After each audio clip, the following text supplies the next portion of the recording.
Hey, hi Purushottam. Yeah, hi, sir. Good morning. Good morning.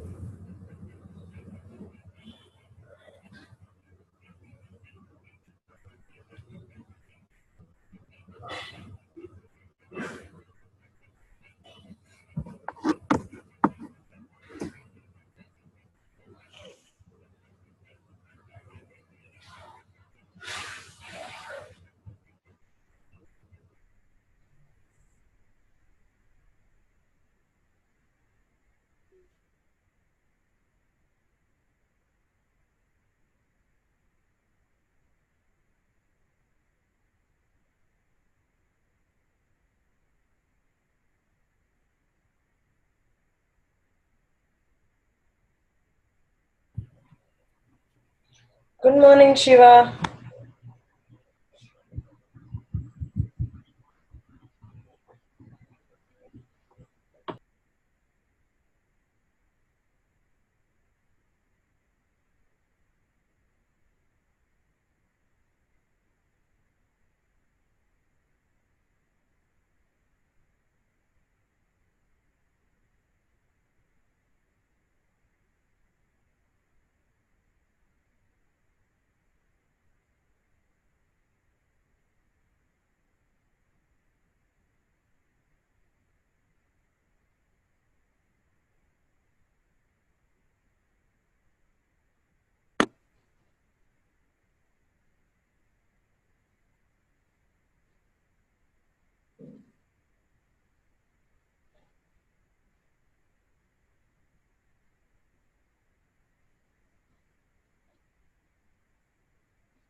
Yeah, let's get started then.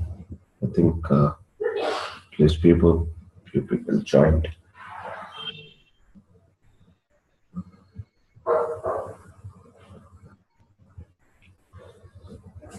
So, till now we have spent enough time on Scala, learning both the functional programming features and as well as the OOPS concepts and some of the basic functionalities whatever are needed to deal with files and the other stuff as well. Okay. Now, coming to uh, the Spark fundamentals. So we have seen very basic word count example on this in our demo session itself. Now, let's dig into the internals of it. Like, let's start with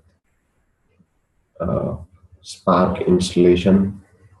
And I think, did I cover Spark installation for you in the demo session? I don't think so, Shiva. No. Sure. No, Spark, you said Spark. I think you gave the PPT for installing Scala and Spark. I think Scala, not for Spark. In the first session, first Spark demo session. No, Shiva. Okay, no problem. Yeah. So I'll try to show you this Spark tarball installation, and then we'll see what are the services that are available, what are the features that are available, what are the shells, and on a high level, very high level, how does the Spark architecture looks like, and from programmer's point of view, so what are the classes or objects that we are going to deal with in any typical Spark application, and then building Spark applications through Eclipse. This we have seen already yesterday. Okay. Then we start with the basic concepts of RDDs. Okay. So and then finally, today I will try to give you a dummy project on Scala assignment. I will run it on my machine and show you what are my expectations on that project, so that you can, you can take that up as assignment.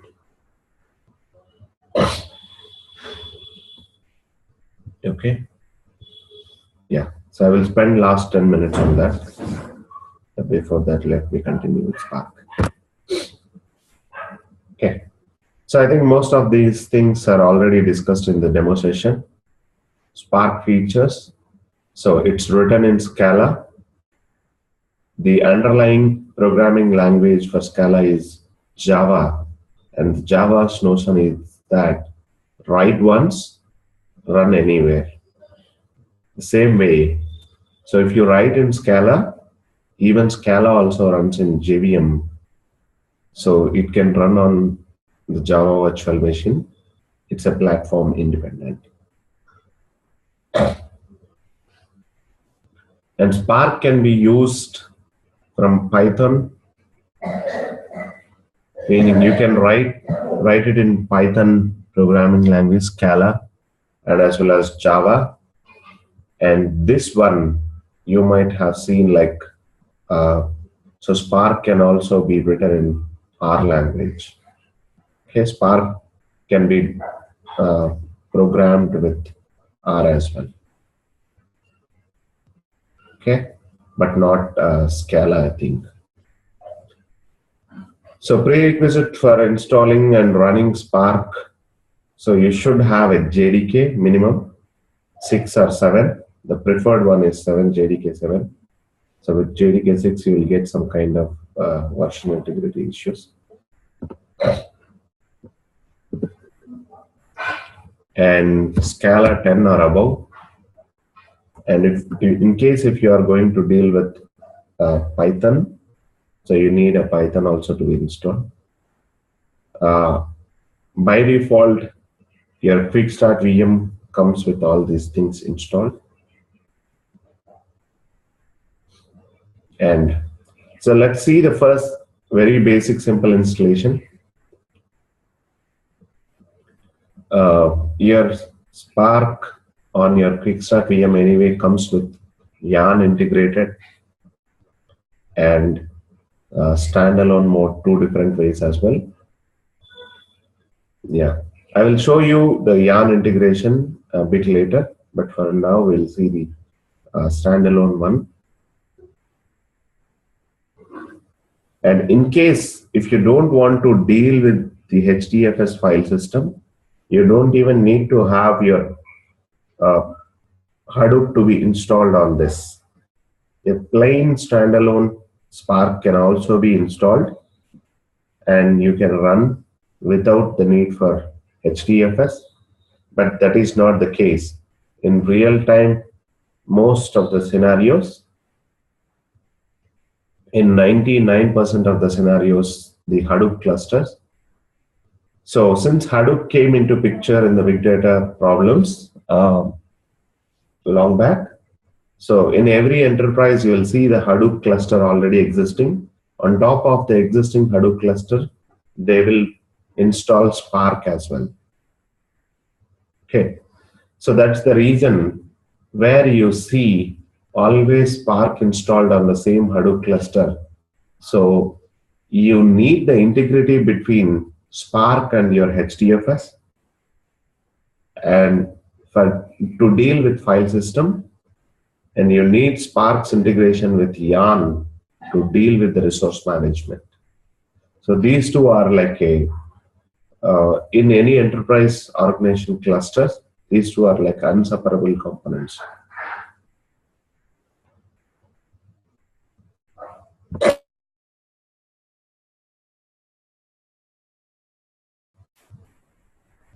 Okay, so my recommendation is to practice only on with the HDFS file system and integrate as much as with Hadoop. Spark can be built from source code as well, but preferred to install using the binary tarballs only. You have to download the Spark from Spark Apache downloads page.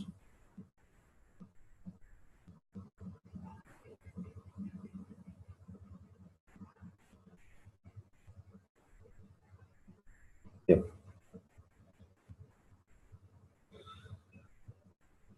I think we started our training batch on 25th, right? Last month, 25th. So that time we had 29th. Okay. So we had tried out that time with just 1.6.1 or 2. Okay. Now we have the latest stable version 2.0 also. You can download this and install this one. So it doesn't differ anything.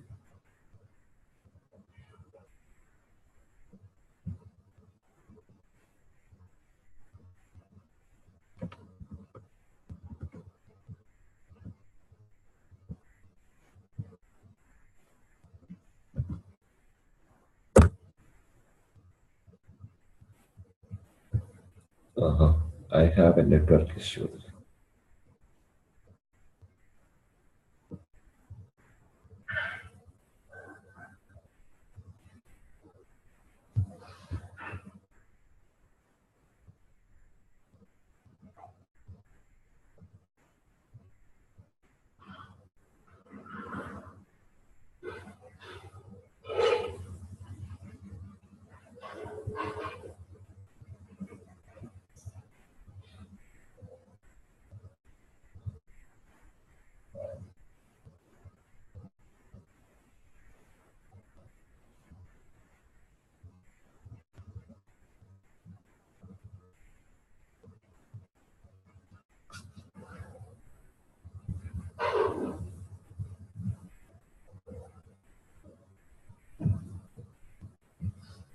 Okay.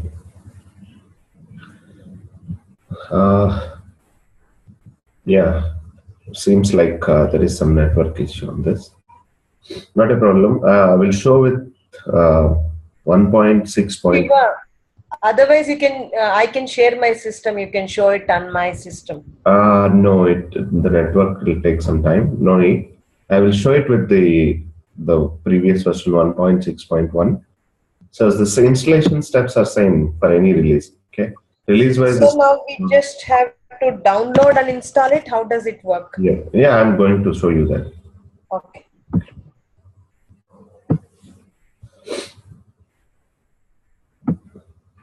Yeah. So first, in downloading, the two things that you have to keep in mind is that, so when you are downloading this, anyway, pre-built for Hadoop 2.7 and later. Anyway, this, yeah, you can find, I think, the previous versions also. So first thing, you have to check what is your Hadoop version. Okay. So Hadoop version, you can get it through from your terminal command, Hadoop version command.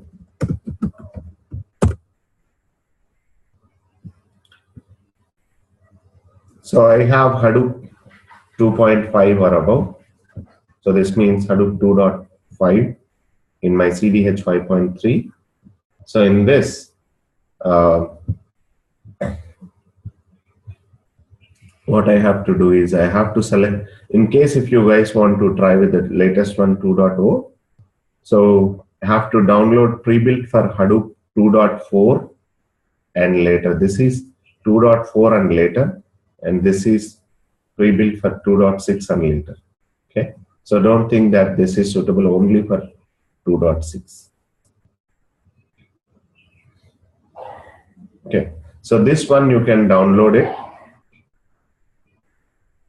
2.4, and in case if you want to try with the previous versions, either so 1.6.2 or something, then so it is available from 2.6 until 2.6 only.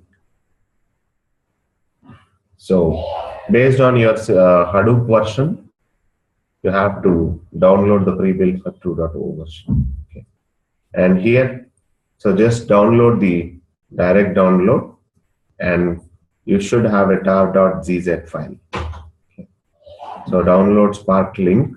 So whatever the version, Spark hyphen, if it is 2.0, 2.0.0, it should be bin download. Okay. Don't download the source code. Okay. So you should download the bin file, bin tar.gz file. So once you download that from your Quickstart VM, you will get that into your downloads folder. You'll get that into your downloads folder. Something like this.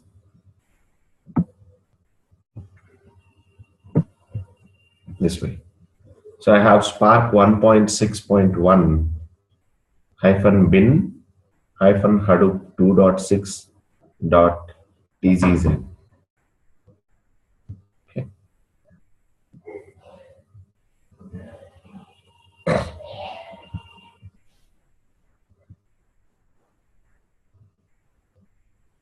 Shiva, one quick question. The one we can choose any Spark version, right? Yep, you can choose any Spark version. But only the Hadoop pre-built for it should be based on whatever we installed, right? Correct. The first choice can be anything, either 2 or 1.61 or anything, right? Yep, correct.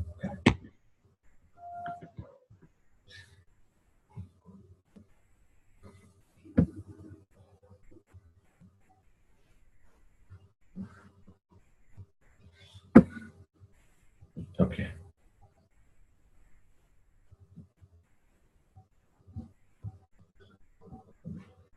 Sometimes this is the problem with VirtualBox that I face.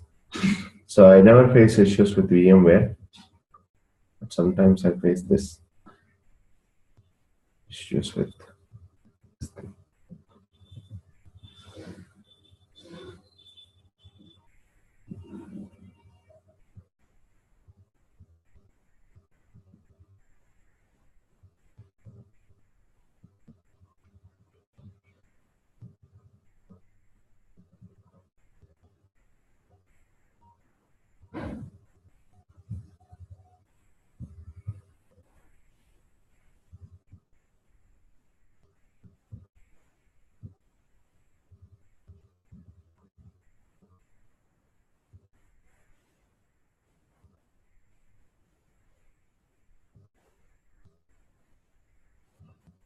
Yeah. So finally, the connection has been established. Yeah, even in case if you guys are using VirtualBox, so if you're not able to connect to your internet, sometimes you'll get that issues. So these settings, try changing these settings, okay? So try sometimes with NAT network, NAT or bridged adapter, and changing your settings appropriately here and there. You can try with them.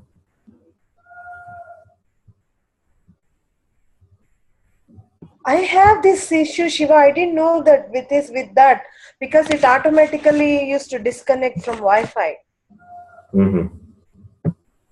Okay. So you choose 2 and pre-built for 2.4 and above, right? Yep, 2.4 and above. Okay. And then that, okay. That's it. Download Spark or download bin? You said it should be bin, right? The fourth. Yeah, the bin one only. I mean, if I Okay. select all these things, it should. Okay. So do we have to create a separate folder for this? I'm going Like to show how you, we did Mamta. Mamta. I mean, thing is like, so let me complete. Once I complete installation, if you ask questions, that Okay, go makes, ahead. I mean, it for me. No, I'm just writing down. That's why I asked you. Yeah, write down, take down the notes after the meeting happens. Before even meeting happens, if you. So once it downloads, I can show you what are the next steps or things I planned it for.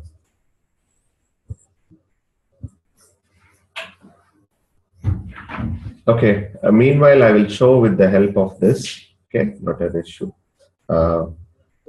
So generally, if you guys have attended my Linux file system, where I recommend any additional optional software to be installed in /opt folders. Okay, so here in /opt is the place where we generally install additional softwares, either /opt. So there is one more directories where you can see most of the Hadoop related softwares installed. That could be either in user lib folders. So here you can see the Hadoop and all other Hadoop related ecosystem tools are installed, set up here. Okay. You might see the Spark one also here. Okay. So since the Spark is already there in this location, let me install my own version into my optional folder. Okay, optional. This OPT is just for the installing of optional software. Create a folder. So by default, as a Cloudera user, you will not be able to create that. You don't have permissions to do that. So what you can do is, as a Pseudo user, sudo mkdir /opt/spark. Okay, create that folder, and once you create that folder, just give permissions on that so that next time onwards you'll be able to do it even with the Cloudera user. Okay, sudo chmod -r77/opt/spark. Okay, now I will have rights to do anything inside this Spark. Okay, now let me copy that. So anyway you can do that through drag and drop, but let me show you with this one. So copy, so whatever, so ideally that will be present in downloads. So if I don't move that, but here I have already, oh, it's still getting downloaded. 44% completed. Okay, let me show you what is the big deal.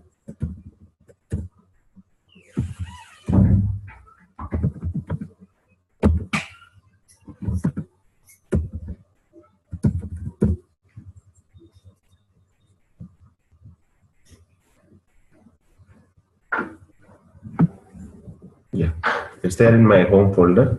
Spark 1.6.1, Hadoop 2.4, .tgz into /opt/spark.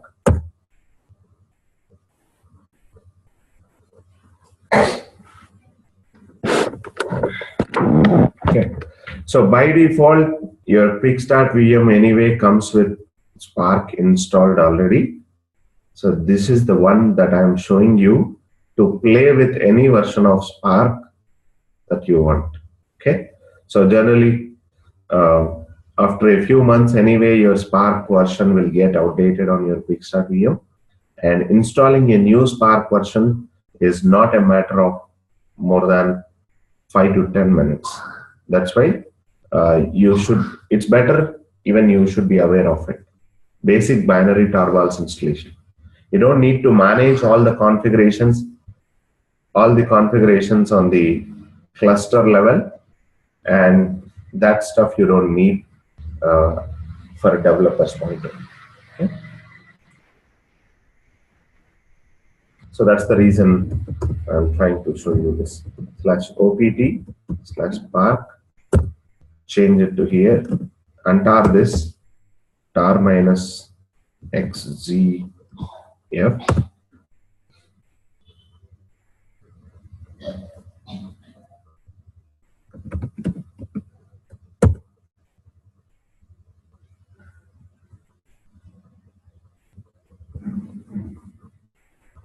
Yeah, so this extracts this into /opt spark. So it has extracted this folder. Okay. Let me wait for a few more seconds.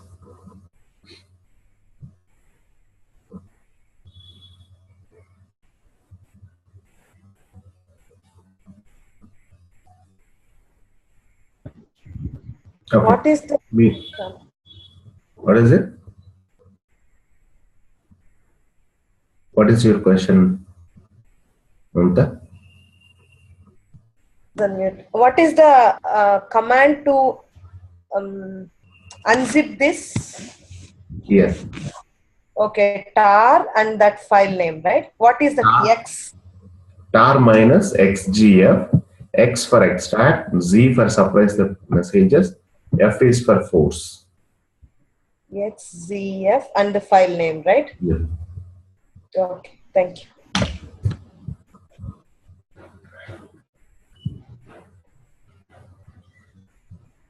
So, so it's almost 90% done. Let me show it with the help of the latest one only.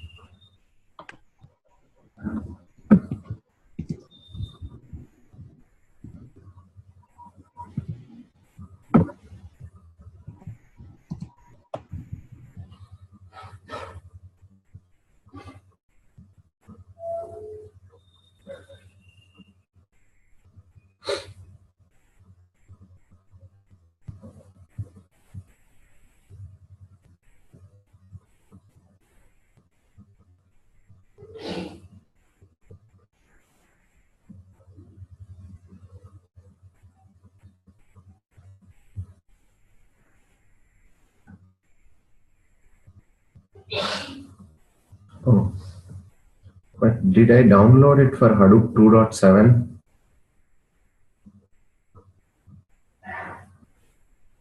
Oh my God.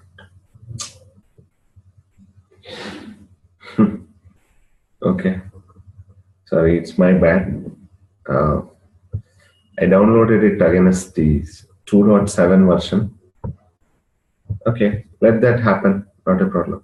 I will show it with the help of this current one only. Yeah. We can see that sometime later if it's really needed. Okay. So I have copied this into /opt and extracted here. The only thing that you have to do is now. So you have to add these entries into your .bashrc file. So you don't even need the sudo. gedit tilde symbol for your home directory. So if you might have attended my Linux session, you might recollect that. Tilde means home directory. Inside that home directory, I have shown you the importance of .bashrc file, which is a hidden file, and it's one of the initialization script. So to specify all the path environment variables. So here you have to specify your Spark installation directories. So bare minimum, there are a few configuration properties that you have to set up. So they are like Spark home directory. So you have to set up. So Spark home. So I'm commenting out the existing one. So I can set it up here for you. So what is the path that we have here? Spark home. This is the one. You can right click. You can check the properties.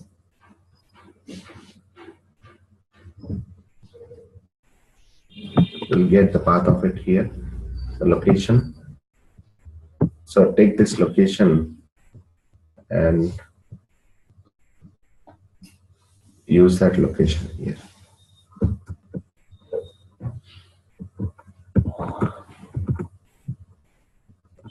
Okay, so inside that location, so same like any other binary tarballs installations on Linux, you will see some common folders, common kind of folders like a bin and sbin will contain the binary executables. So mainly all your executable commands from your Spark present in these two directories. You check here, this Spark shell, Spark-shell was one of the command that we were using to log in into the Spark shell. And similarly, Spark SQL is another command to run into Spark SQL shell. And Spark R is one another command to log in into Spark R shell. And this PySpark for Python Spark shell. Spark-submit is to run your Spark jars. Okay, so if you have any Spark jars, if you want to run them, you can run. Okay, using the Spark-submit command. We'll see examples for them. And these sbin are like most likely to deal with your services. If you want to start any of your services, if you want to start all these services, just to play with your Spark shells and Spark applications, you don't need all of these things. They by default run in driver within itself, and that will be sufficient. Okay. Now, the remaining other folders are very less important. The conf folder, maybe if you want to play with any of the configurations that we want to change, okay, at this cluster level, you can play with them.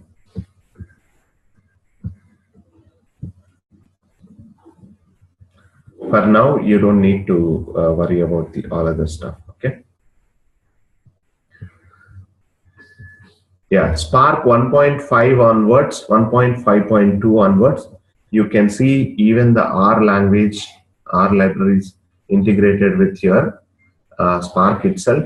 So this adds on one another feature, like you can run your Spark R shell with this itself. Okay, so take that path, the Spark home directory, update that into Spark home. If you don't have this, I think you have you got a concern that you didn't have that environment variable. If you don't have this entry, create an entry. Okay, so create a new line. So with this entry, and then to the path environment variable, just add your bin directory of Spark home and sbin directory of your Spark home, and keeping that dollar path as it is, so that you are just appending to it. Okay, and you can optionally enable these two parameters also: Spark class path with the lib and Spark conf directory with the conf folder. Okay, so once you set up these directories, save this file. Once you save this, then you can you have to either close your terminal and reopen this terminal to take effect of the changes that you have done to your .bash file. The other way is, second way of doing is just refresh within the terminal itself using the source command, giving that path of the bash file. Okay. Now, if I point to the spark-shell command, let's see what will be the Spark version.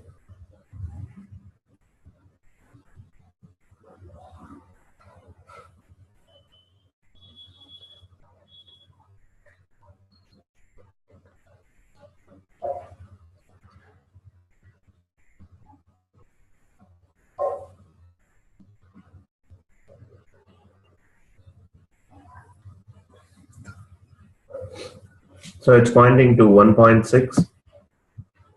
So Spark 1.6.1.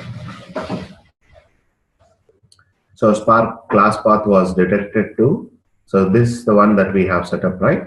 So OPT Spark 1.6.1 2.4/lib.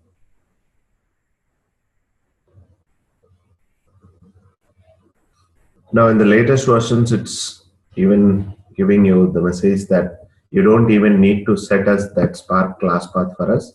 So this is deprecated in Spark 1.2 plus. Yeah, in that case, you don't even need to give that. Okay. So anyway, these downloads are completed. Let me, it will not take more than 2 minutes. Just show you the other one as well. So even I'm curious to know what are the differences in it, okay?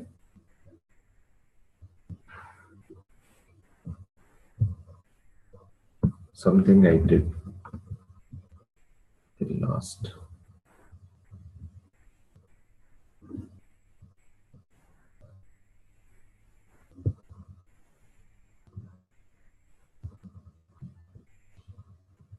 Okay.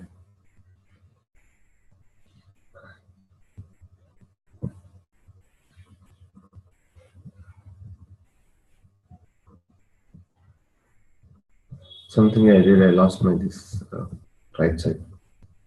Okay.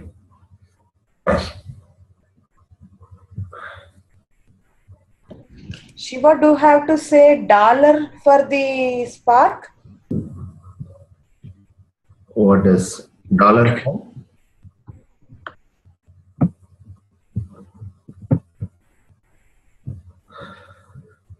What's your question, Anta? So when you set the home path for the Spark, you have to say dollar. Dollar means what? Dollar opens quotes and then the path and would then close the quotes, right? I mean, what is the purpose of dollar in Linux? I don't know because Okay. I haven't explored much. Okay. So dollar means you are going to access the value for that variable. Okay, okay, okay. Okay. Yeah. Let me copy the downloads from downloads.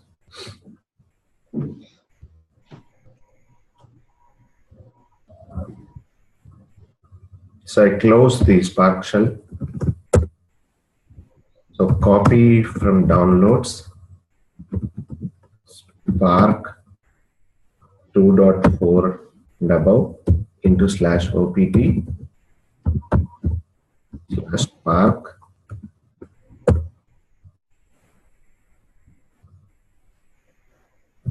tar minus xzf Can you go on mute, Manta? I think background noise is coming.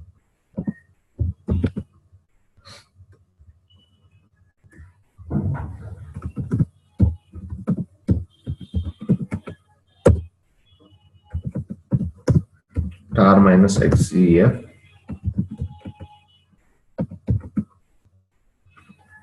So just untar this.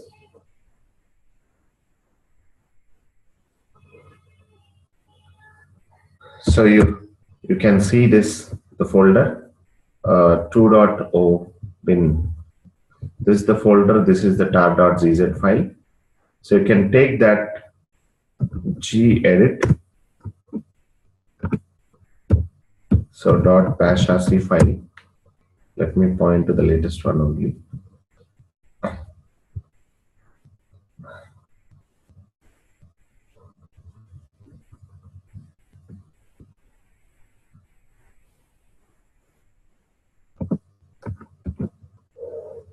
I took that path and updated that here in the Spark home.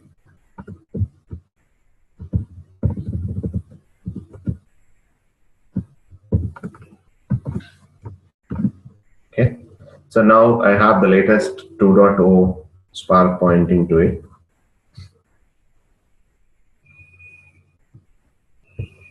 So let me close this. Saved file and closing that, and source the changes.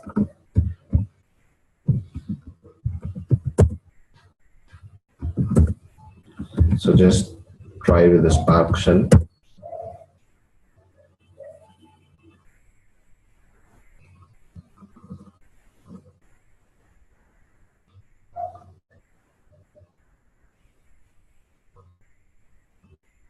Yeah. So one good thing, I think this in the new shell. So they set the default log level to 1. You might not be seeing those many messages on your console.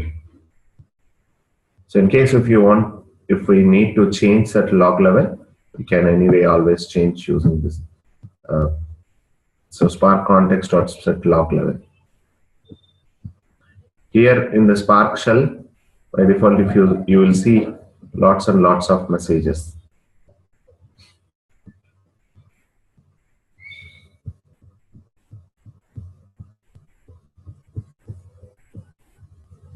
What is the command you gave to check? To Spark shell or Spark? Spark shell, Spark hyphen shell.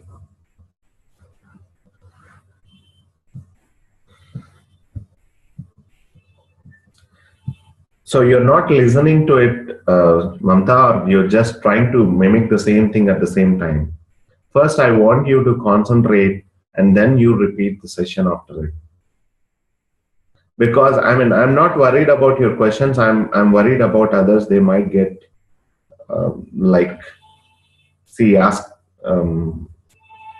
asking the same and same. So these sessions are just for first you concentrate it and then you practice it. Otherwise, you will miss some things and you keep bugging me.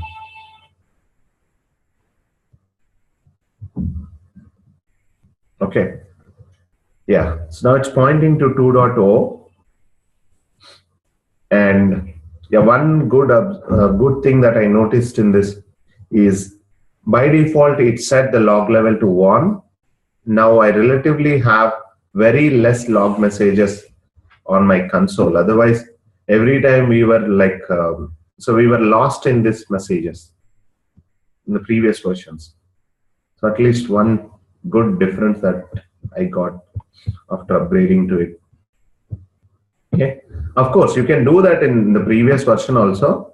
You can set this sc.log level as 1 and debug, even if you want to have all the changes back, all the messages back to it. But let's not worry about all those things. So just observe. So some of the things here. So it's asking you to no need to set for Spark class path. In case even if you don't set it up, not an issue. And Spark conf setting executor extra class path, driver extra class path, all these things, it's set it up to these things. And by default, your Spark web UI, the same way you know this web browser UI, the all our Hadoop batches knows that all the port numbers, I think. So for name node, the 500 on whichever machine that you are running, so on that IP address, 50070 is for name node and 8088 is for Yarn resource manager and 19888 is for your MapReduce history server. Okay. The same way, you can see all your Spark jobs getting displayed on 4040 port number on whichever machine your driver is running. So you can see this URI. So this is I use this URL very frequently to track my Spark jobs and to debug how many stages and anything else there. So as of now, I don't have any jobs running. So at least my shell is opening. So this port number, this will get open only during your applications are executing. Yes, as long as your Spark shell is running, even Spark shell is nothing but one of the Spark application. So as long as you are inside your shell, then only you will be able to see this web UI. Okay. Or either you are running the other chance is that when you are running your Spark job using the Spark-submit, that time also you will see this URL enabled. Okay. Yeah, sometimes people complain me that this is not working for me, this is not working for me. So as I am telling you that will be available, that will be kicked off by your Spark application only. So as long as that Spark application is available, so that port and that URL will be active.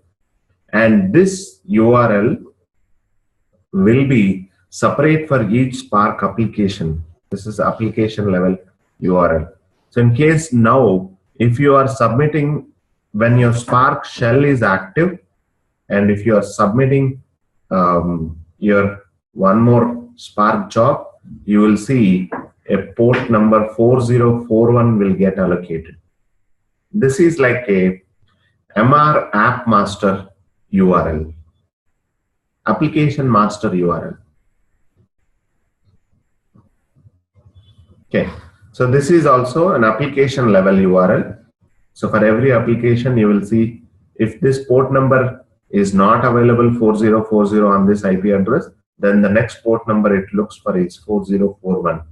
And if that is also not available, there is another Spark application is running, you can see the 4041.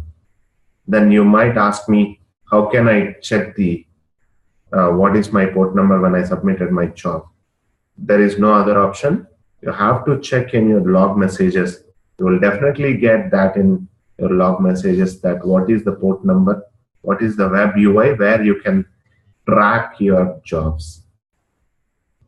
Where you can track your job.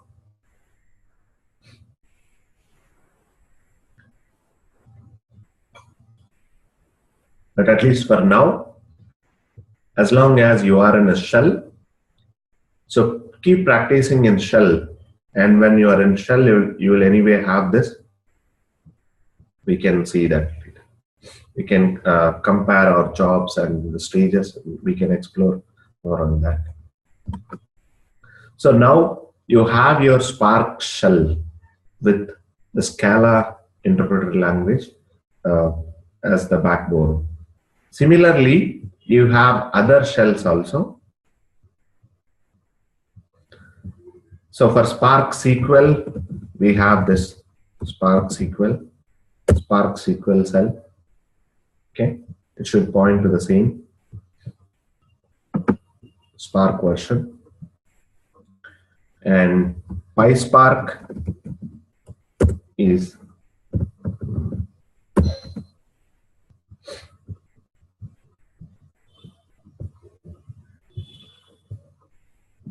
isn't it there?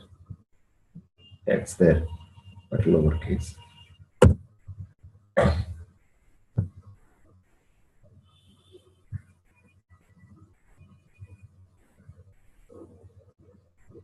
Yeah, it's requiring minimum the Python 2.6 or above.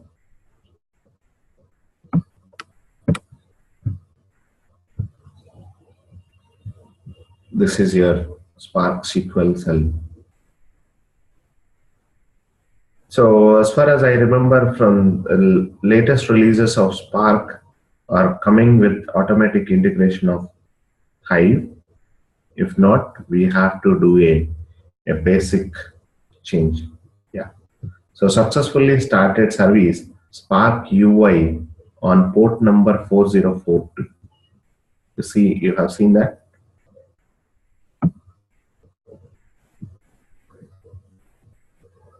So it's failed that 4041 is also used by some other service. That might be your PySpark. Yeah.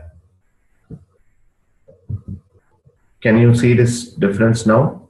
It's saying that, so the first one which I started, so it used the 4040 port number. The next time, so I started the PySpark.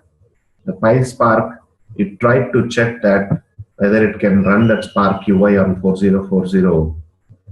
So if the 4040 is already in use, it's throwing me an error message, and it's automatically picking up the next available port number in the sequence. So it's attempted to port on 4041, and it was able to successfully. And Spark SQL, it attempted on 4040 and as well as 4041. Both the attempts were failed, and then it has chosen the 4042 finally.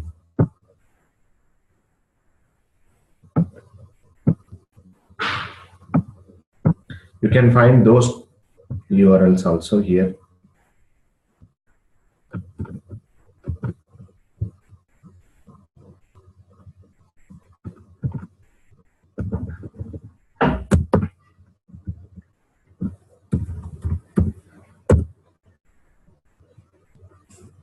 That is a PySpark shell.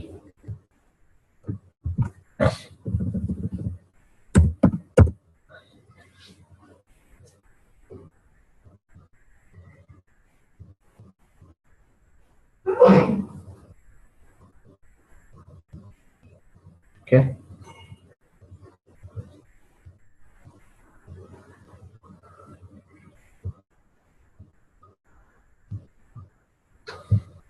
Yeah. So that's one thing.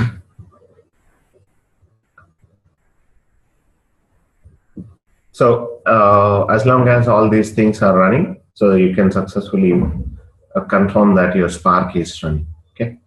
Now, if you observe your Pseudo JPS messages, you can see some of the Spark related services also running there. Okay. Let me close these terminals. The other two I don't need further. Yeah, I checked that in Spark 2.0 also. It's not integrated with my Hive it's integrated with Hive, but the underlying meta store is Derby, not the MySQL. We'll discuss those changes in Spark SQL. First, let's focus on the Spark native. Pseudo JPS -LM. JPS is for getting the Java processors running on my root account. -LM is for long messages. So grep anything related to Spark, or let me grep all the services first. I will kill some unnecessary services. Okay. So my Spark master is running on 7077 port number. Yeah, this is one of the master URI. So it should run. So MapReduce version 2 job history server. Spark master is running. And this is Yarn Resource Manager, name node, Zookeeper Quorum Peer main, Spark deploy history, Spark submit shell.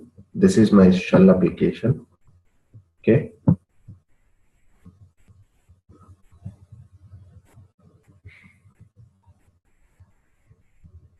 Yep.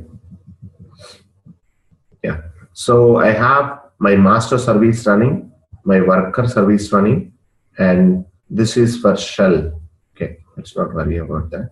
And this is for the history server, just history server. In your latest quick start VMs, you might not have these services as a separate, what I can say, separate services in the init scripts.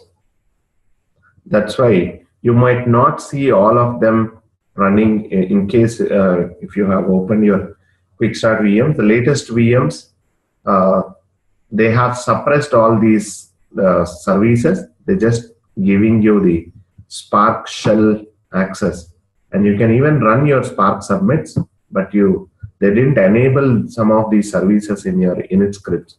You don't find them as a separate services there. That will not cause any problem for you.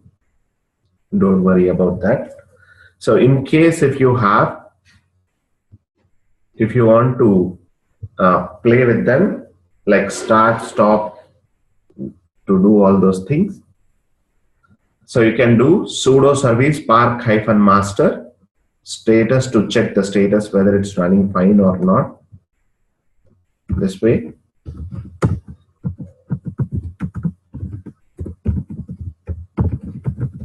Master status, it's running fine.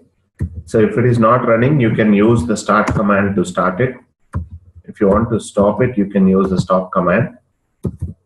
And in case if you want to restart, you can do this. Similarly, all these arguments, 4 arguments, are available on the other services also. Spark worker, the same way you can check the status, and history server as well.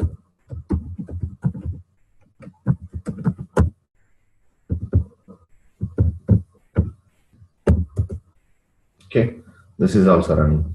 Okay, so as long as these are running, your master service on web port number, it runs on 18080. Okay, kickstart dot.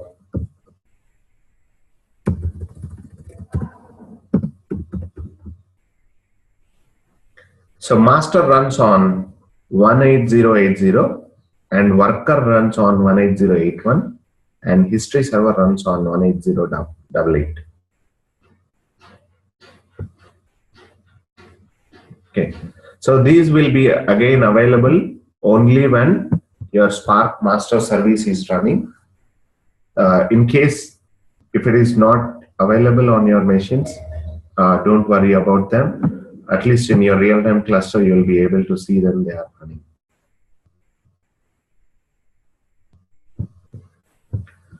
Or if you want to run your Spark masters from the new installation that you did, you can start these services like.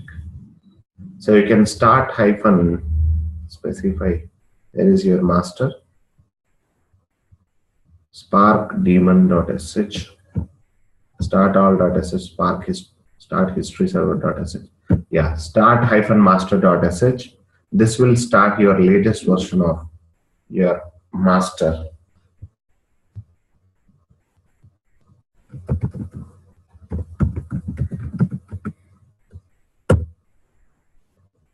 So it's starting the master deploy, logging into this. sudo gps -lm. I have two masters.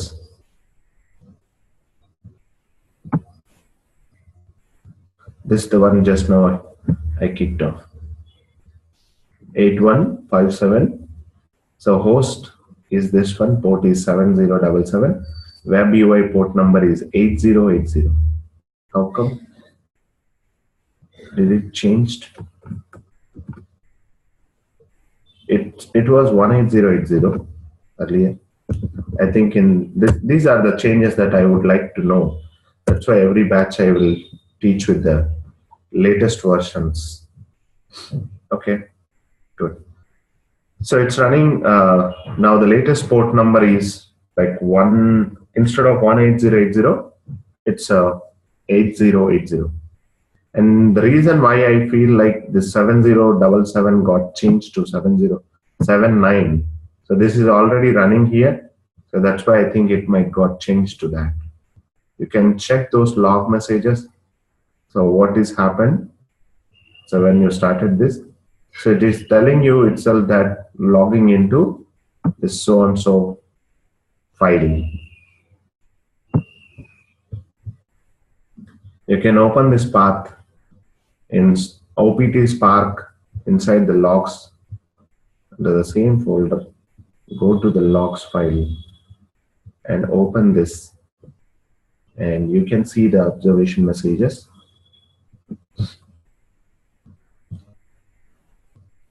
Yeah, by default, it's trying to connect to 7077.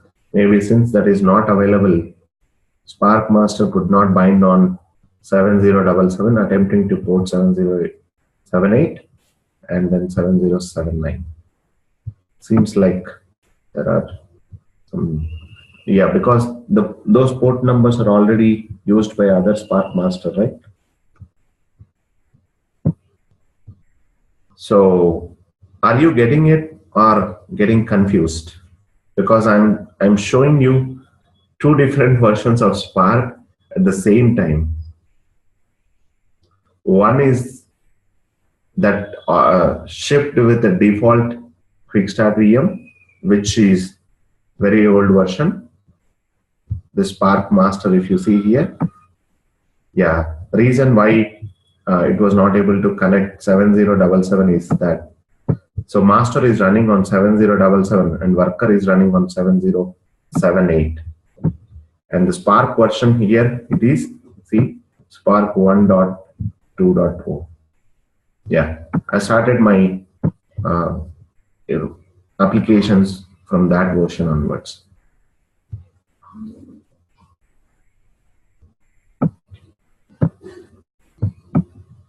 At least I can say the trainings part of it.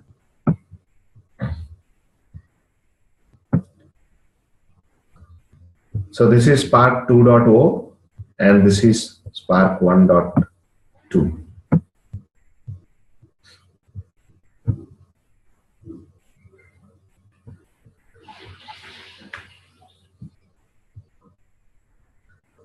Okay. Similarly, if you want to run your own version specific worker nodes and all of them, you can run all their related commands using that the bin folder. If you want to run your worker, start hyphen worker should be there. Start master is there. Start slave. Start slave.sh is sufficient for us. Okay. And in case if you want to see the history server also, you can play with that. Otherwise, you don't need to worry about that. Okay. So still, I didn't yet start with any theoretical concepts, any architecture kind of stuff. Still trying to make you comfortable with the binary tarballs and what are the daemons that will be available and what are the ports that they will generally run on and what are the different types of shells available. And when you run, each shell, if you want to monitor your jobs, where can you see them? Okay, let me close all these things.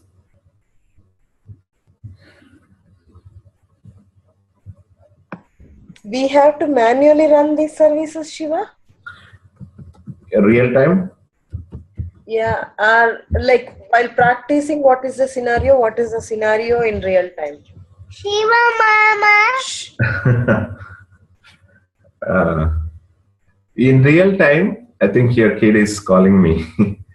Yeah, because he knows. Shiva Mama. Okay. In real time, generally, I mean, obviously, you don't need to deal with any of these services. Okay. So it's a one-time setup by your administrator. If it is anything wrong with those services, it's purely admin team responsibility. Okay. And only thing that you have to do is just log in into your Spark shell and start practicing your commands. And in developer's point of view, any application that we develop in Spark, first we test that in Spark shell, the sequence of code, sequence of steps, and then we will put that commands into Eclipse and write it into a singleton object and Spark a Scala object, and we make that as a Scala application.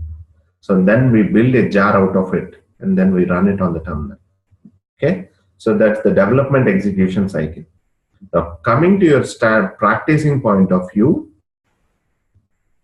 if you're not getting the master service, the worker services running on your machine, so what I observed is that the latest versions of Quick Start VMs, so you are not having this Spark-master and Spark-worker and Spark-history-server. These services are not coming with your default init scripts of your Quick Start VM. If they come default init scripts of your Quick Start VM, so I lost this. Okay. Let me show you that presents in etc init.d. So generally, I have these Spark related services on my init scripts: Spark history server, Spark master, and Spark worker services. Okay. So since these are having available in this init.d folder, which means initialization scripts, they are available. So I can play with these commands: sudo service, Spark-master, and Spark-worker, and Spark-history-server. So if you don't find them, and if you want to run them as part of standalone cluster setup, you can run those services using just start-master.sh.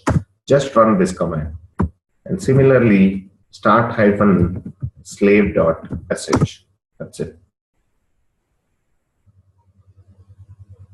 Okay. So these two commands. Without even running these two, you can run your Spark shell, you can run your Spark applications, both the shell and as well as your Spark jars. The reason is you can have your Spark installed in various ways. So one is a standalone mode, second one is on Yarn, third one is on Mesos, and we have one more version of like a local mode of installation, which means whenever you start a driver, whenever you start your Spark shell, that driver itself will handle everything inside that itself. Within the same JVM, the master and worker and everything gets run. The way like you are able to run your MapReduce programs on your Eclipse itself. Have you ever observed that? Are you getting all those jobs routed to Yarn Resource Manager when you run your MapReduce job on your Eclipse? Obviously not.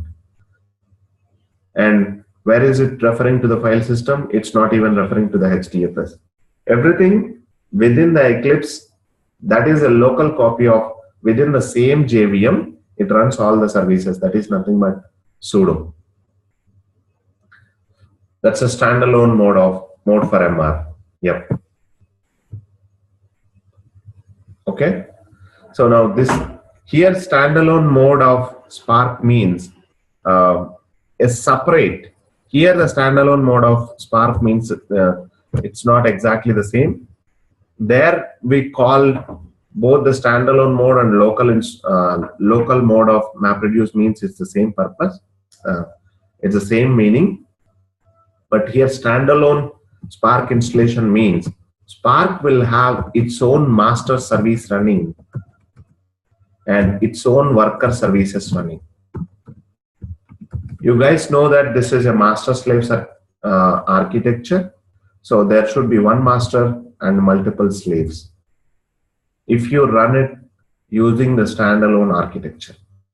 If you install it on Yarn, your resource manager acts like a master. There is no separate master.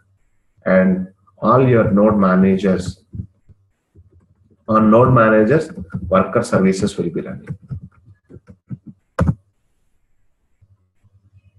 Worker daemons will be running, but for master, there will be only resource manage. There is no separate master service. And similarly on Mesos, you will have a one resource management kind of tool. So and all the worker services will be running.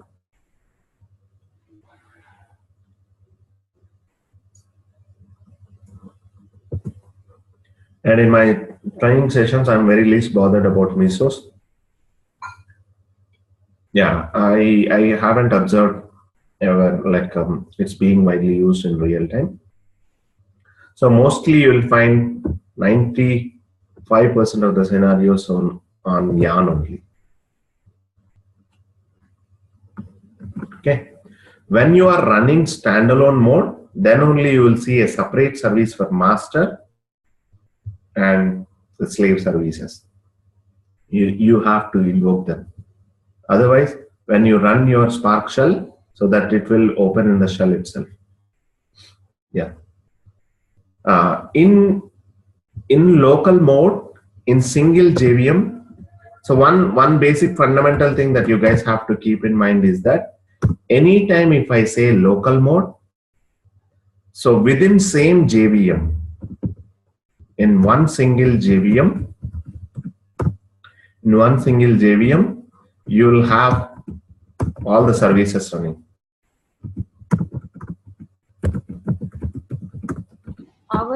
What we are practicing is standalone mode or local mode? I'm coming there. So if you run only the Spark shell without starting your, without triggering your master or worker services separately, that's a local mode. Okay. So that whatever the Spark shell that gets invoked into a JVM, that itself will take care of master and worker, all those things. Okay. And in standalone mode, you will have a separate JVM for each of these services. And what I can say, your quick start VM, it's not even standalone, it's a pseudo standalone. Pseudo standalone means different JVM services, different JVMs for each service, but running on the same machine. They're all running on the same machine, right? If they run on different machines, then it's called as a fully distributed standalone. Here, standalone means a different. Fully distributed standalone Spark cluster. When master is running on one different machine and workers are running on different machines. So here, the meaning of standalone Spark cluster means you are not depending on any other resource management frameworks. Generally, Yarn or Mesos are mainly for resource management frameworks. I think I made the Hadoop guys understand a bit better in the last batch, I think. Gopi and Mohit, even if you could have gone through the videos, Mohit and Kalpana and Madhavi, I think you might know the difference now. So Yarn is just responsible for allocating the resources for all the requests. So whenever a request is sent to Yarn, first it will get to know how many containers it has to allocate. So when your Spark, when you have your own Spark master service running on your cluster, and your own master is responsible for managing the resources, then that is called a standalone Spark cluster, where you are not depending on any other resource management frameworks. But when you integrate with Yarn, that is not a standalone Spark cluster. It's still a Spark cluster, it's still a fully distributed cluster, but it's a Yarn integrated Spark cluster. You will not have a separate Spark master service running other than the Yarn resource manager.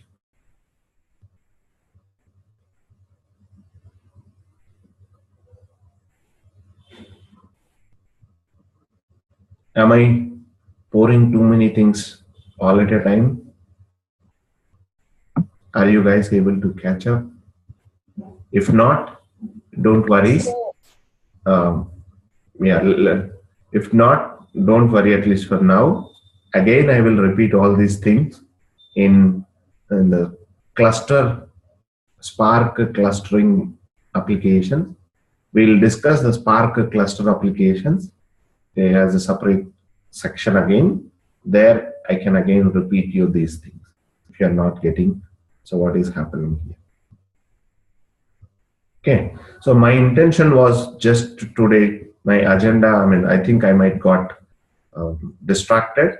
So I just started with, to show you the binary tarval installation and to make you familiarize with those folders, bin, sbin, conf, lib, these folders, and so that you can play with any version of Spark installation on your machine, and you can start your corresponding Spark shell and verify whether your services are running on the corresponding ports or not.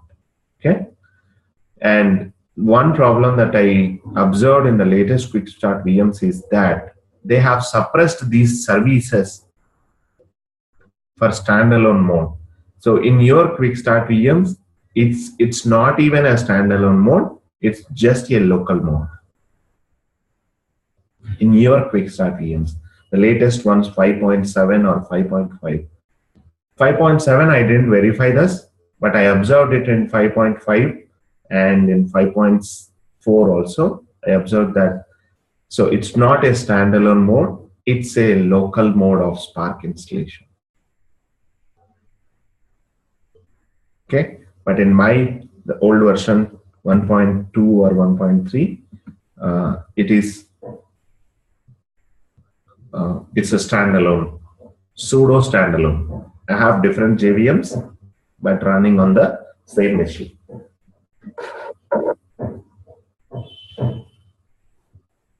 Okay. Yeah. So for now, in your machine, just type spark-shell as long as that shell is opening for you without any error messages. Just be patient. For other things, even if you're not able to get at this moment, don't worry.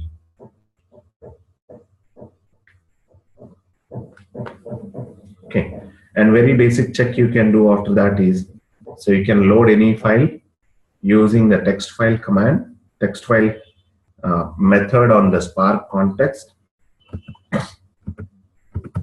Yeah, again, to deal with the APIs. So I have this Spark shell open, right? So if you observe somewhere here, you can see this. Oh, this is not, yeah. So Spark context available as SC. Okay. So with master as local star, let's not worry that right now. I think they have either separated SQL context from here, or they have suppressed that messages. Because in my 1.6.1, if you observe here, in order to run with any Spark applications, you need a Spark context.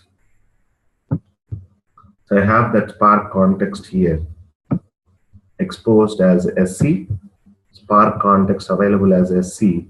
After that, it was getting connected to Hive also. And once it gets connected to Hive, I can see Spark SQL as well in the same shell. SQL context is available as SQL context. So both the contexts were available in the previous releases. I think I don't have that.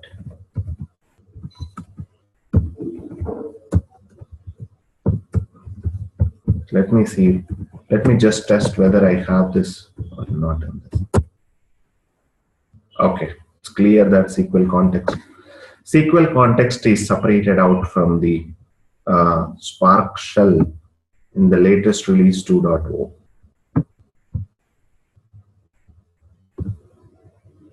But Spark context is available. So just to play with this, val file equal to sc dot text file.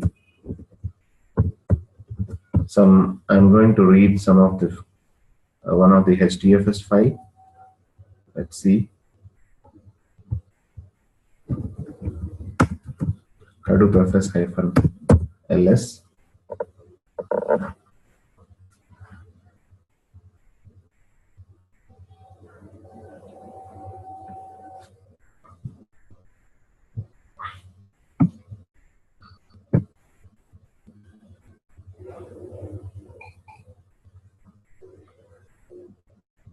I will take this data.txt.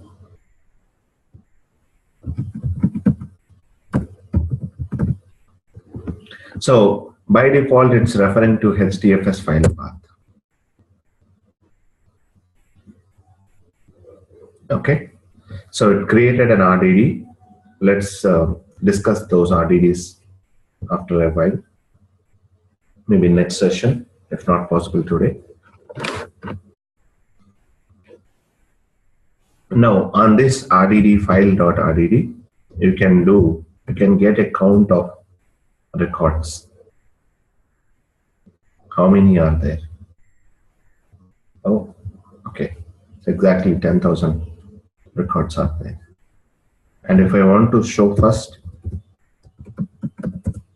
file.first, this is my first record.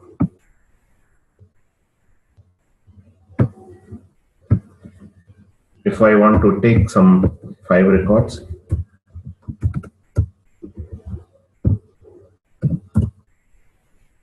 take this, consider this as a collection, okay? So count this API, more similar to collection. So you will find all the collections working here. Take, as I was telling you yesterday, so take of 5 means it prints the first 5 records in the collection. So this is a collection of strings. So this is one entire string, and that way it printed the first five elements here. And collect I have shown you in the collections also. Collect means it prints that as an array. Convert that into array, and here you can see that as an array of those elements, collecting into an array. Okay. So yeah, this basic operations that you can play with your Spark shell. Now, so again, let me go back to the technical details of it. Yeah, if you want to have the other shells, so PySpark, and you can similarly, so most of the times you will find your API, your Scala API and Python API is very similar. Okay, so if you observe here, I just have a val in front of this lines. I don't need that val also in PySpark. Just load that and count first. All these things are working fine. So the Spark developers, the Spark community developers has taken the notion that they wanted to maintain as close as possible the API, as common as the API is possible for all the languages. The same commands, if I run it on this PySpark, I will be able to read the file and run that. You can observe this as well.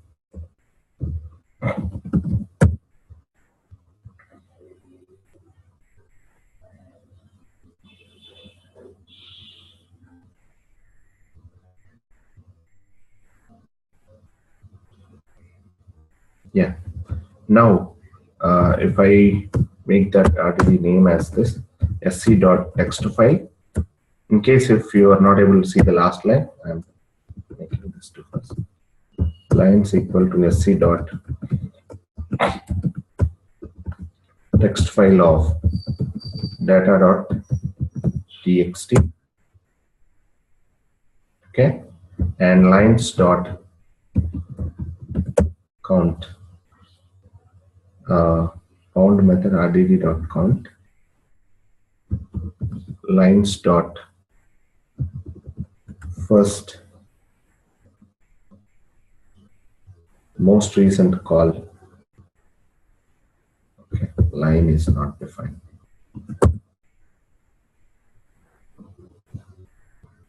I was able to get the results also here. I think something changed in the latest one. So it created an RDD, found method RDD, first of data.txt. So here it made the count of data.txt as this RDD, but it's not printing the results. Let me see. Lines dot collect. Shiva, try with braces. Braces? No, RDD is getting executed. What I'm trying to do is this. I'm not that good at Python to print all these things. Yeah, even the for each itself is not there.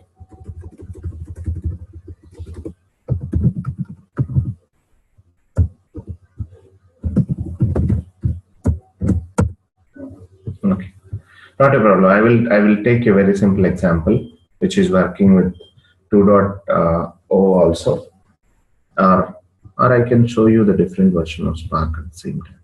I can log in into the shell from the command line. Go here. I think I was able to run that just to at least show the basic example. So run this directly.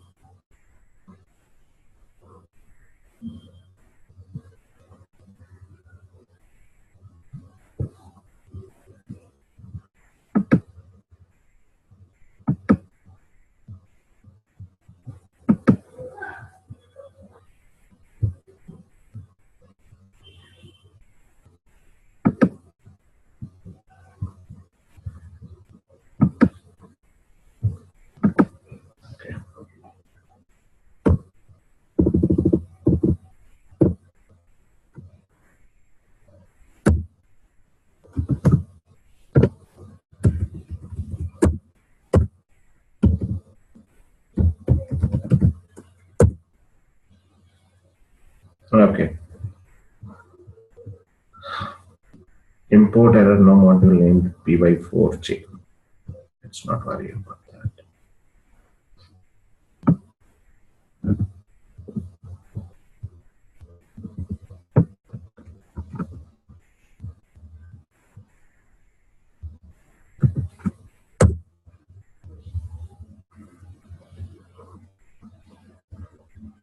First of all, SC itself is not defined in this.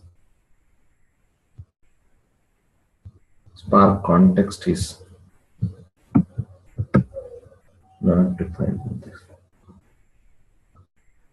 So there was some import error. I think that's the cause for it.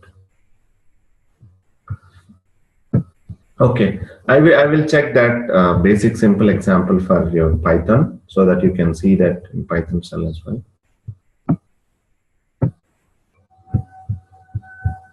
Okay, so let's not.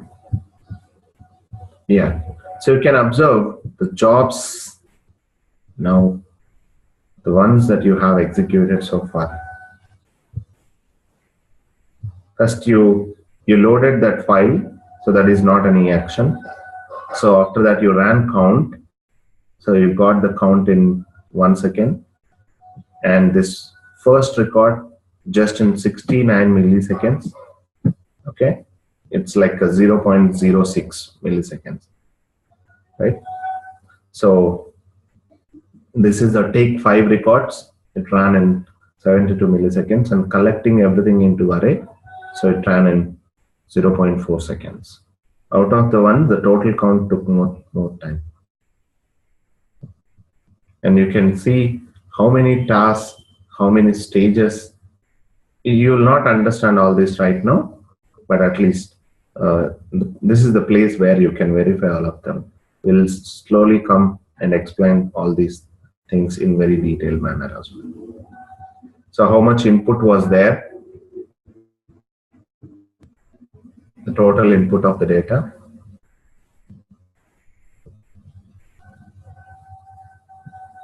So these are the different stages information. Again, here it shows the tasks for the jobs.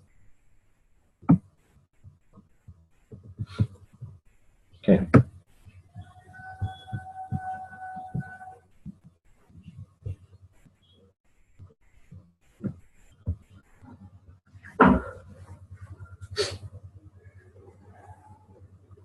No.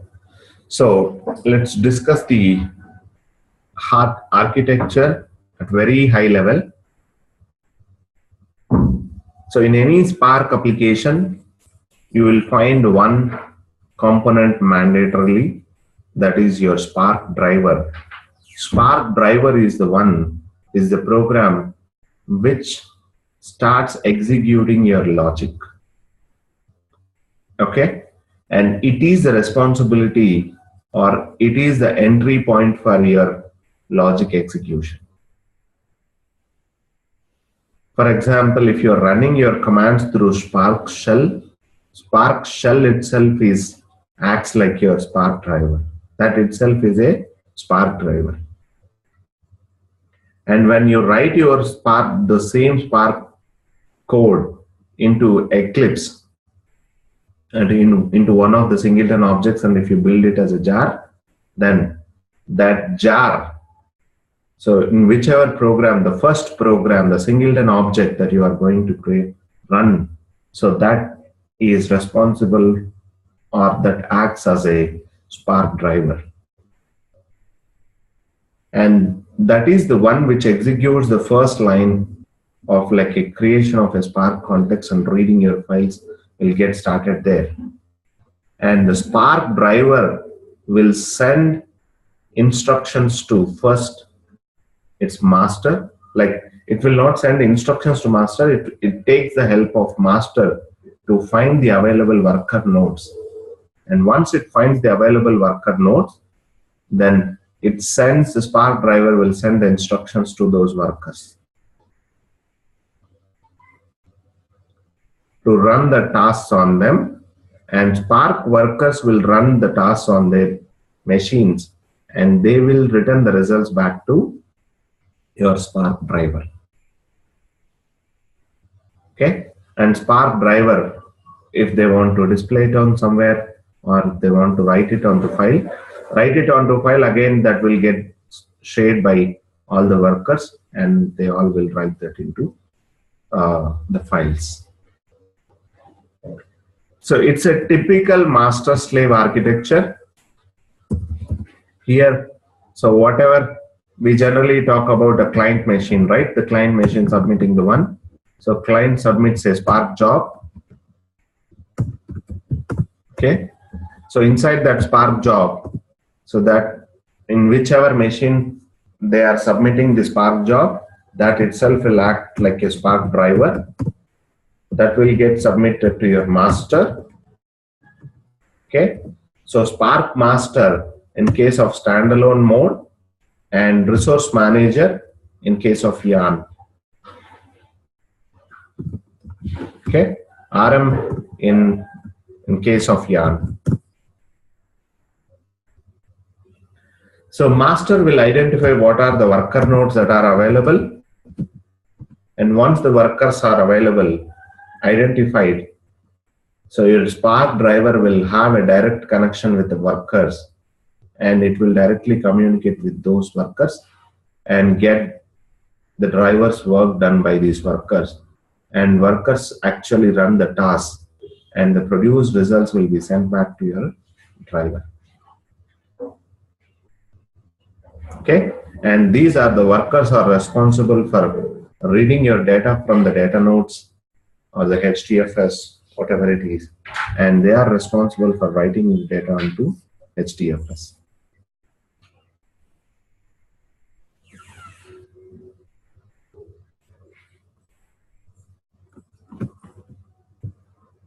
Shiva, can we see where, like, do we have any intermediate results, like produce, or directly it shows on the? Directly it shows on the thing. It will not have intermediate results stored anywhere. Okay. Okay. Okay. So it driver will look for the master or yarn for the resources, right? Correct. Okay. Yeah. And once the Spark master or resource manager in yarn results the list of worker nodes that can serve the request, then driver will directly have a communication with workers. Until it gets the list of workers only, it needs a help from master. So it will not send every instruction through master to workers. And it will not receive the results from workers via master. Okay.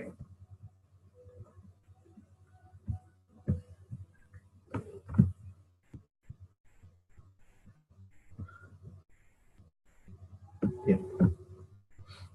So let me defer this programming part of it for the next session, because even if I take it now, you might definitely forget by next week. Okay. So that's why what I will do is, so meanwhile I will explain you, I will try to summarize what things happen, and then I will give you the Scala assignment, dummy project. Okay. So I will give you a 10 days or 2 weeks time for completion of the Scala project. If not, I will upload the code after that in case if you're not able to do it. Okay. It's a very simple one. I need everyone to complete that.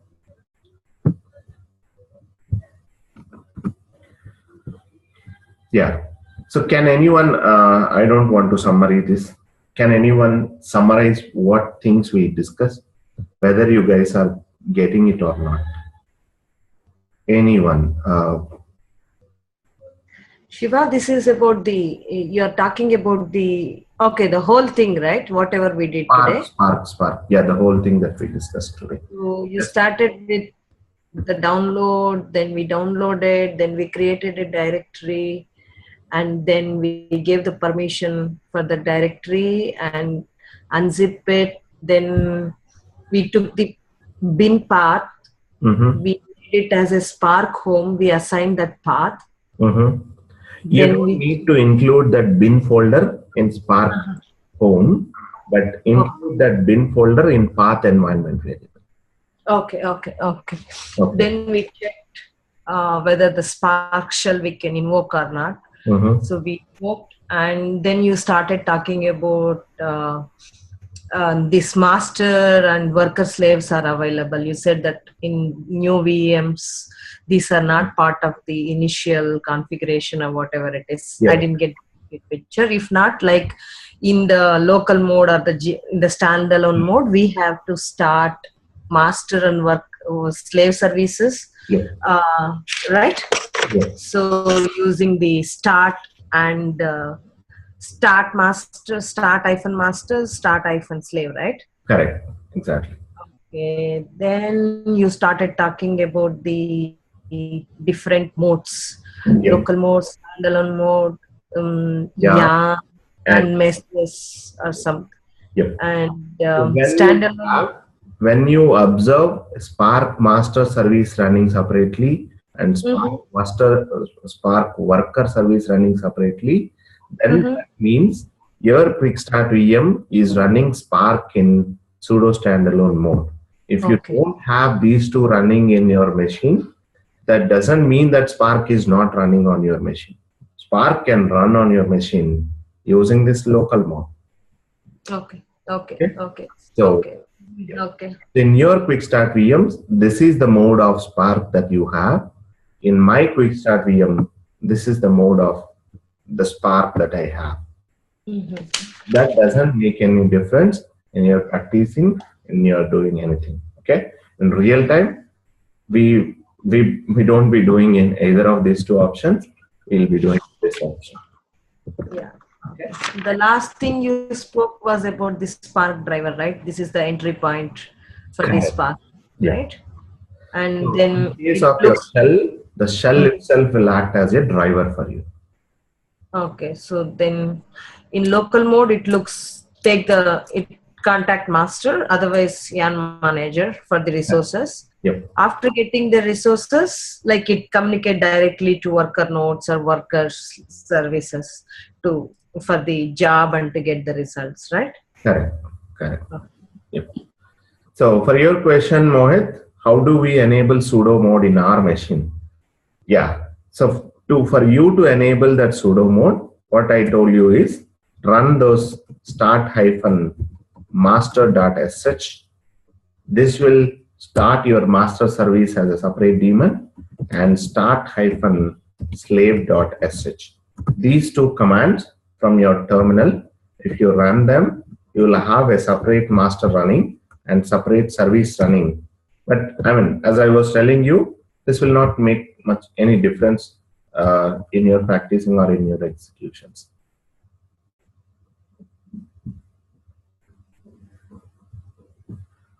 Okay. Yeah. So then let me show you something. Let me close this for today. Yeah, you should be aware of these port numbers. Mainly the Spark UI runs on 4040. This is where we track all our Spark jobs, how much time it ran, and in which stage it took more time, where do we need to optimize kind of stuff. At least we'll get the statistics here. Okay, so we'll discuss more about all these things, executors, SQL, workers, all these things later. Okay, for now, let me suspend this VM, save the machine state as it is. Because if I open all the quick start VMs and my Eclipse also, my machine go and go.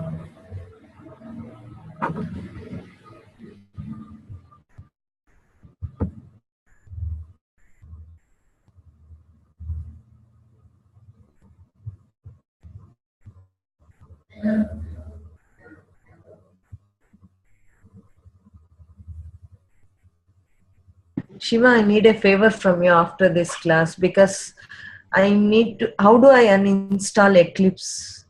Uninstall Eclipse? Yeah, uninstalling because I have to install and I have to install with the whatever the link you are given, right? Eclipse? Yeah, on VM. On VM, don't uninstall it. Let that. Then?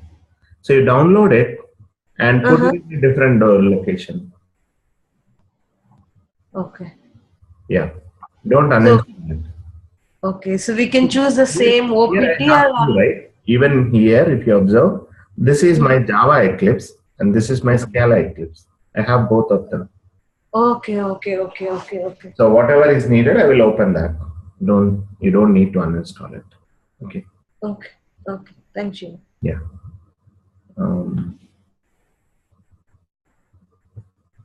Let's see which one I have.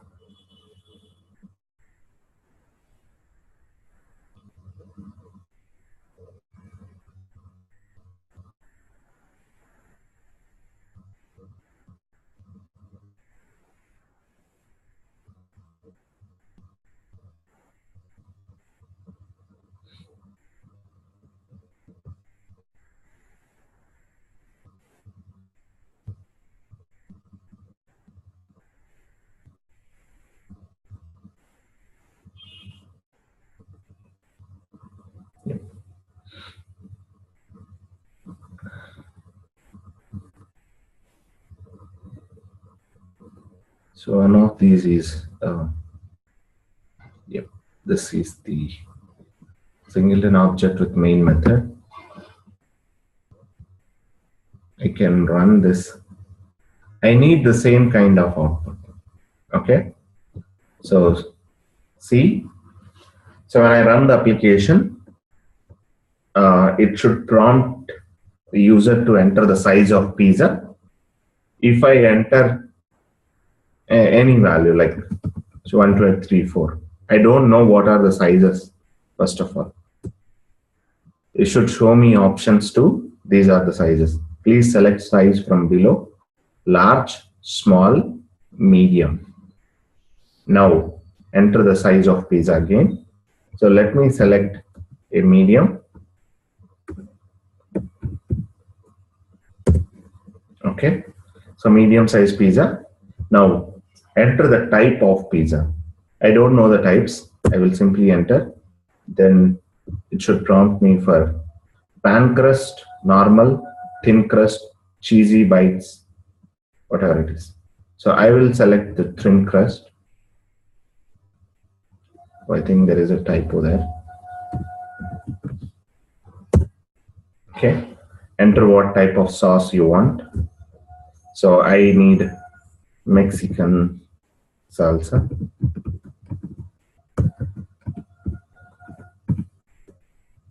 Okay, enter any toppings for you. You can enter any number of toppings here: capsicum, tomato, okay, corn, and if you want baby corn as well. Okay, please select toppings from below. One after the other, I think I should enter them. So let me enter corn. Add more toppings. Yes. Add one more topping. That's baby corn. Okay. So add any more topping? No. So enter for cheese.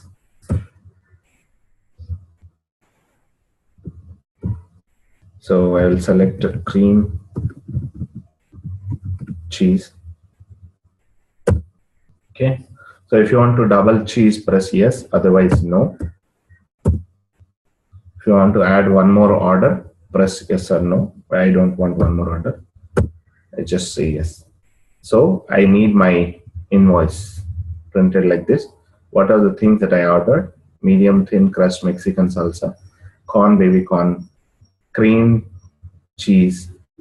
So the total order is 185. Okay. So here you come up with the pricing strategy. I think I should have that as well. Let me give you the pricing strategy for that.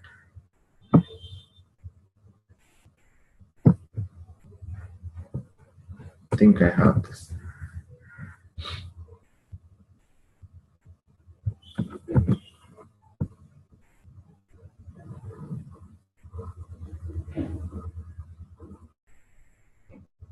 Yep.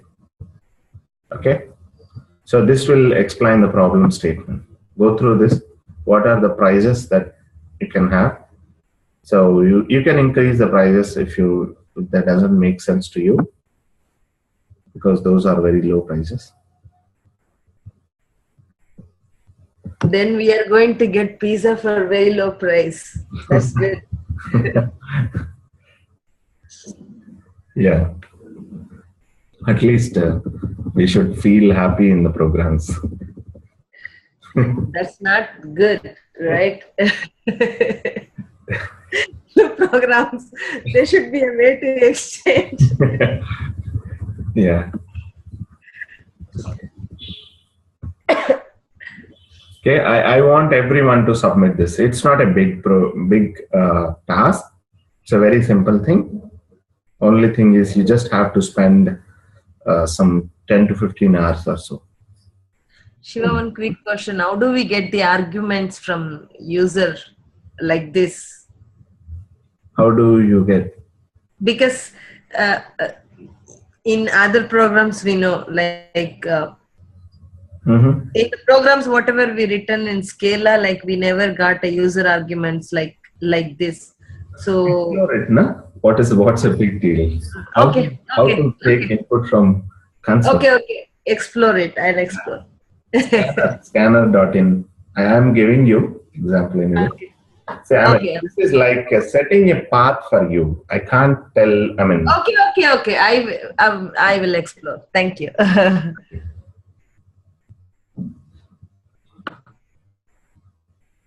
any questions on the assignment?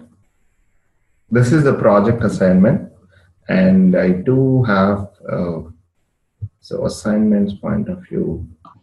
The other assignments also I think I have uploaded here. So define a variable type set and around 5 values, add around 5 values and display those values. Now remove the third and fourth values and display the updated set. This is assignment on your collections. Okay. So set list map tuple, define a variable type of list, and find the differences between set and hasher. Define a map and write a script to read the file and display the text. I have shown you how to read from files. Okay. And why don't you take writing into a file as an assignment? I will add that. Okay.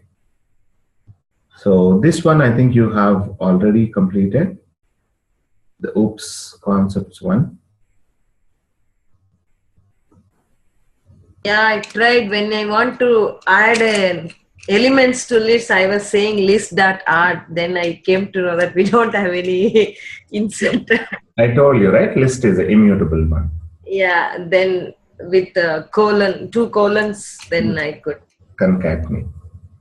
Yeah. So write a Scala program to read from one file, or else read from console. Yeah, why don't you take this? Read from console and write into file. Read from console up to 5 lines.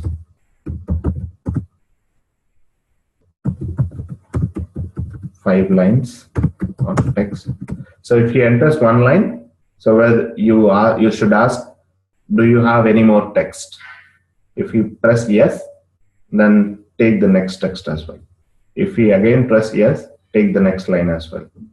Otherwise, whenever he says I don't have any next line, then you stop it there and write into file. Simple assignment.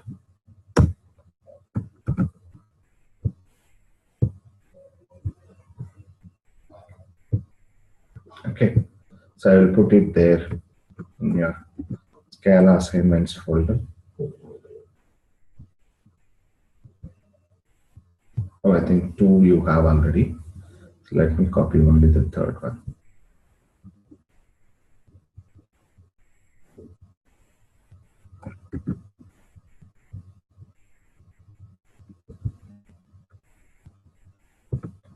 Put it there. And the project assignment one also, I will share it.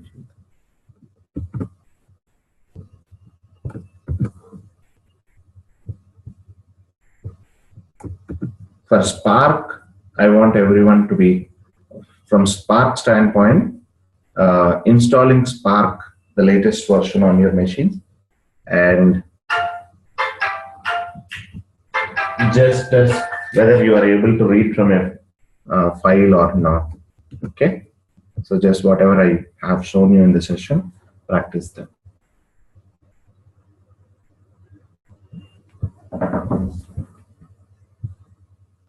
And if possible, just go through the basics of what is mean by what are the different modes of cluster installation, and what are the different ways you can have your cluster, and what is Spark context, what is Spark con.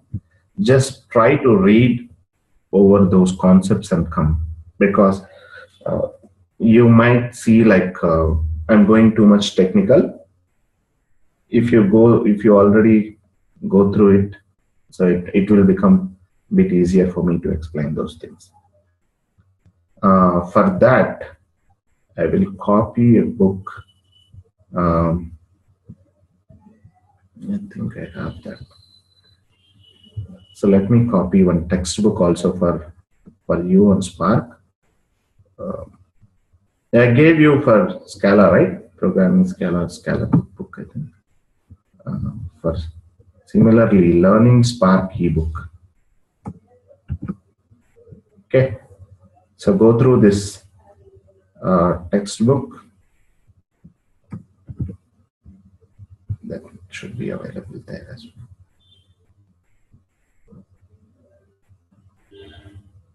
I'll put it there.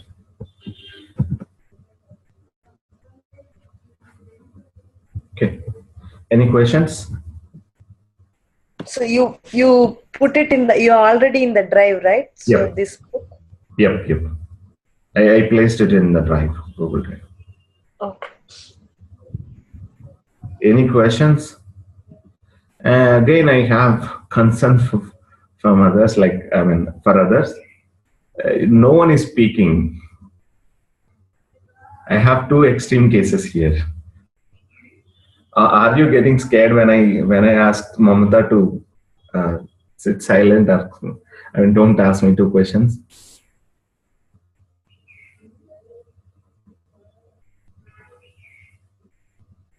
My God, still everyone is silent. No, Shiva, we are able to understand, and yeah, we are able to catch up the things. Yeah, being so silent scares me. Yeah, it doesn't give me a job satisfaction, first of all. I want these sessions to be interactive, but not as interactive as like Mamta. Let me be open. Okay. No problem, Shiva. I take it because I have such bad curiosity sometimes, and later I forget it. So I can't change it immediately. Yeah, I know it. I have observed you so many times, right? Not just. By default, it comes off knowingly or unknowingly. Okay, yeah, that's good for. I always say that that's more of good thing only. Okay. Yeah. Okay, guys. Thank you very much. Shiva, one quick question. So, like, I set up the Spark on my system, but still it is showing 1.2. Is this possible to spend 2 minutes for me? 5 You're minutes? not setting up the environment variable, Spark home environment variable properly. I did that. Then close your terminal and reopen it. I did the source one. Source bash RC. Close your terminal and reopen it. Did you set the path environment variable? Yes, export path and whatever the bin path of that folder. Bin path of your Spark? Still you're not getting? No, it is pointing me to the older version. Okay. Can you share your machine screening? Okay, sure. Can you share your screen? Yeah. Stop sharing. Okay, share screen. Okay. Yes. So, give me control as well. okay. So close this thing. Close all. Okay. Okay. Close terminal. All the terminals, close out all the terminals. Just show me where. So this is where my approve. Okay. So now let me close this. Okay. Shiva, when you open the file system, it will close the previous one automatically. For me, whenever I open, each time it opens a new window. That's why I told you, right, to open through file browser instead of this one. Okay. I didn't know that. Like that bad, Yeah. Windows way of opening. Yeah, don't do that. So you can do the Windows way of opening only. Only thing is you have to open it in a Okay. file explorer. Okay, got it. Find this. Okay. Now, where is your this thing? You're in your file system. OPT. Scale, Spark.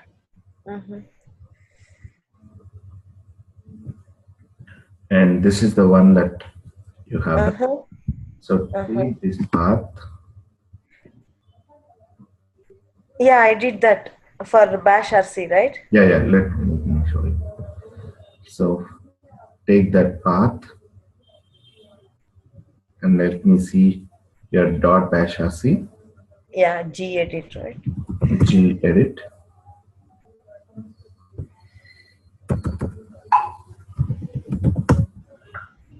I am not able to type. Oh, really? Let me just type it. I still have that problem, I believe, last time, whatever I had. Oh, okay. Gedit / dot bash RC. Dot bash RC.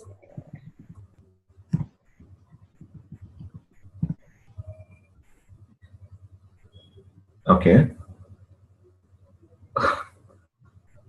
Path environment variable is there with Scala and Spark home / OPT / Spark. You have this path environment variable.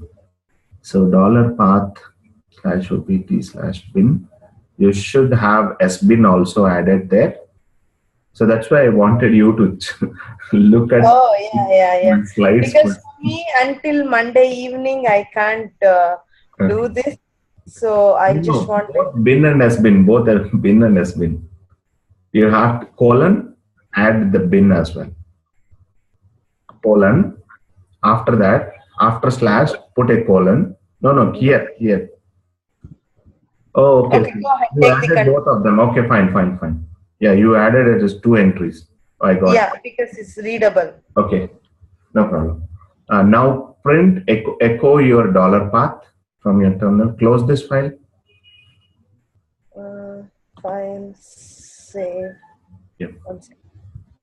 Can you access my system? No, right? I can. Okay, then go ahead. I'm happy this time at least it's accessible.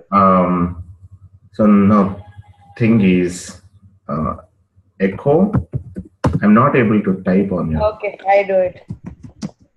Echo $path. Yeah. So do you see this here directories? OPT. I see bin. Bin. Yes, bin. Where is sbin? Before that. Before that. No, I don't see that S bin there. Let me just reduce it. Sorry. But still, you should be able to. Okay, let me just try Spark shell, right? Shiva, one quick question, because I'm not very used to this kind of. Whatever commands we execute is all our shell scripts. Yep, all are shell scripts. So, and to know that, I mean, when we go to the respective drive, we can see that, right? Yep, correct, exactly. Oh, okay, I didn't know that. Because after a long time again, I'm touching after an year, like.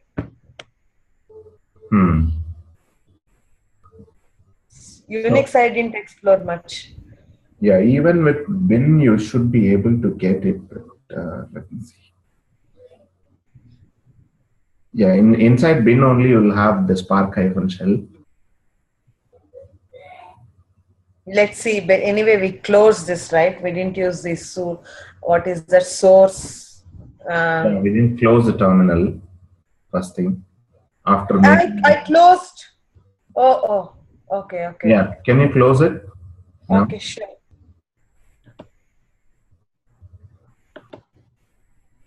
Reopen it. Now echo $path. $CH dollar $TH. Yeah, I see S bin. You see this. What are their user? Java is there. User, this thing is there. You are adding at the end. Mm-hmm. So why don't you make that path in the beginning instead of path? Okay. Reverse that order. Then it will work. G8.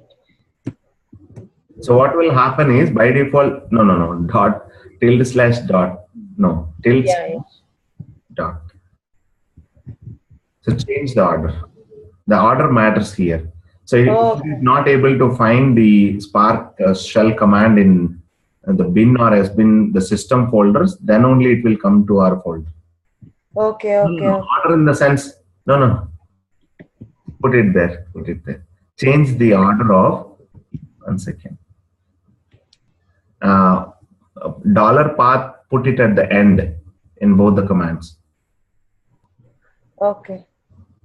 Last two path commands. OPT. So this can be first, right? That can be fast, not a problem. Okay. So every time what you have to keep in mind is that if you already have versions, no, don't select those things. Okay. Let me take the control of your machine then. Yeah, sure. Thing is, I'm not able to type. That's the only problem that I see. Okay.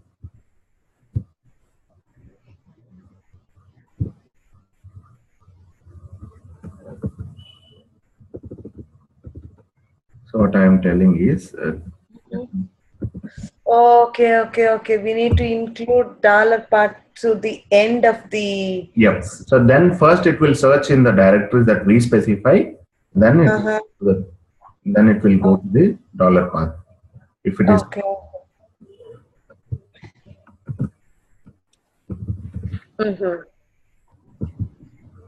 Okay, got it. Okay. Colon, right? Okay. Yeah, in the same way below one also, but below one is not mandatory right now. Okay. Colon I am not able to type. Can you type the colon? Yeah. Okay. So save it. Close. Okay. Shall I do the same? Okay. You can do that later. For now, it will solve the problem. Yeah. Source or close the source. Just source is fine. No, small, lowercase. Okay. I think it got. No, typo in source.